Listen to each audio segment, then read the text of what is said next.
Taubira, regardez, Ahmed Tazir y était, un discours et une réflexion, regardez. Christiane Taubira ovationnée. Cible d'attaques racistes, la ministre de la Justice reçoit une déclaration d'amour des socialistes. Un meeting contre les extrémismes. Sur scène, elle va se lancer dans des citations, Henri Michaud et René Char, pour dire non au racisme. Malgré nos régimes alimentaires, malgré nos régimes matrimoniaux, malgré nos goûts et malgré nos goûts des autres, et finalement, grâce à notre goût des autres, nous vivons ensemble. C'est cette photo, publiée sur les réseaux sociaux par une élue Front National, qui déclenche l'indignation. D'autres photos tout autant racistes vont faire leurs apparitions sur Internet. Le net, qui libère la parole raciste. Le net, mais pas seulement, rebelote avec le journal d'extrême droite Minute et sa une.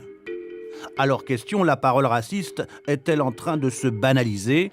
Au Front National, on dit que non. Bon, il y a eu deux événements qui sont condamnables, je le dis très clairement, mais qui ne révèlent absolument pas une montée de quelque racisme que ce soit en France.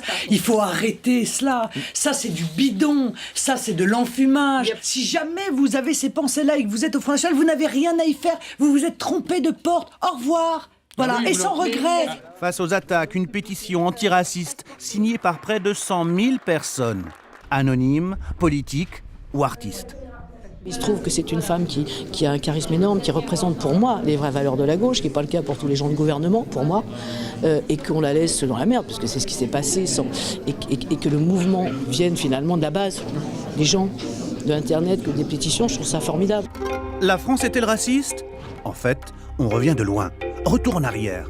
Des années 30 jusque les années 60, la publicité véhiculait la pensée coloniale et caricaturait l'homme noir en bon sauvage. La palme de la publicité raciste revient aux petits domestiques noirs, battus, mais contents du chocolat vendu par Félix Potin. Le savon Sirtoff, lui, me blanchit, dit cette réclame. Idem pour celle-ci, de la javel qui vous rend un noir plus blanc que blanc. C'était une noire, une merveille. La chanson coloniale n'est pas en reste, et ces textes qui désignent les Noirs comme de grands enfants congénitalement bêtes. Quittant son pays, un petit négro de l'Afrique centrale vint jusqu'à Paris voir l'exposition coloniale. Un grand gaillard à la peau noire, ondant comme l'ivoire. Quelques années plus tard, le racisme va cibler une autre catégorie de la population française, les Arabes et les musulmans. Il faut savoir que ça existe, qu'il y a un racisme spécifique contre les Arabes et contre les musulmans. Et donc c'est indéniable.